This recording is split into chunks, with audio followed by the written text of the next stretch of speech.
truth? What is truth? Science is not prejudiced.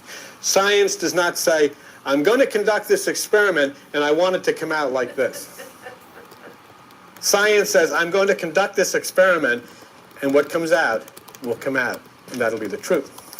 If you were watching recently in the O.J. Simpson case, there was the story of, I forget what they call these people, not pathologists, they're forensic experts, and there was a fellow from China who was hired to go to California, and he was to check to see if he could determine a particular cut on Mr. Simpson as to whether it came from a cut in a glass or it was in a fight.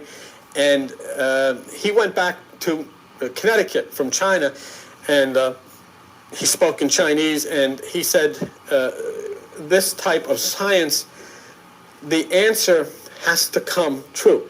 I cannot be influenced by those who want it to be from the fight. I cannot be influenced by those who want it to be from the cut glass. I can't tell. I cannot tell. So, in other words, this is exactly what he was saying. You have no business asking for anything. You simply have to ask for the truth. What is right for you? What is true for you? What should be? And many times you say, well, I want it this way, and it is not right. And all of the things you can recount in your life, and probably in most instances, we were talking about this at lunch, a lot of stumbling blocks that have made it possible for you to reach this point where you have an opportunity now to really fly on the wings of nirvana. But that's what you ask for. You ask for the truth. You don't try to experiment and make this come out a certain way. Because that's what most people would like to do. You know, we see it all the time. You see it all the time on television. And, you know, they say that this person's going to get healed and the guy jumps out of a wheelchair and all of this kind of business because they've got to make this come out instead of simply saying, what is the truth? What is the truth? See? And so what you need to find out in your meditation, and it will come to you, is what is right. What is right for you? What is right for your life? What is right for those in your experience who come around and are part of your life? And so who should be your teacher? I think that we've proved tonight that an excellent teacher in how to pray is Jehoshua the Christ.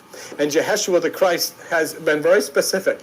The kingdom of God is within you. You have no place else to look. And the first thing you should do is seek within yourself to find that kingdom.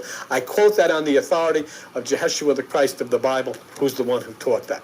You should look within yourself. And he said very specifically that as you look within yourself in this meditation, practice the single eye. It is important to practice the single eye. You can concentrate that energy between your eyebrows. It's as ancient as the Hindu religion. That's what Jehoshua the Christ said you should do. He said you should pray in secret. You don't want to get involved in a lot of public praying and things like that. Get within yourself. And the Father who dwells within you, which is the mind that sees this in secret, will reward you. And he says that you should take no thought. Separate from your thoughts. He also has been very specific that you take away the key of knowledge by not entering within yourself. So what better authority to tell you how to get from earth to heaven than Jehoshua? Jesus, if you would, of the Bible. That's the only one we've used as an authority tonight. And those are the things that he taught. The things that the religion that claims to love him says are occult and evil and of the devil are the things that he said are absolutely essential for you to do if you're going to raise yourself from the earth to heaven. What is prayer? That is prayer. Yes, ma'am? You don't see any difference between prayer and meditation? I say meditation is prayer. The question was, do you see any difference between prayer and meditation? Prayer is meditation. Meditation is prayer.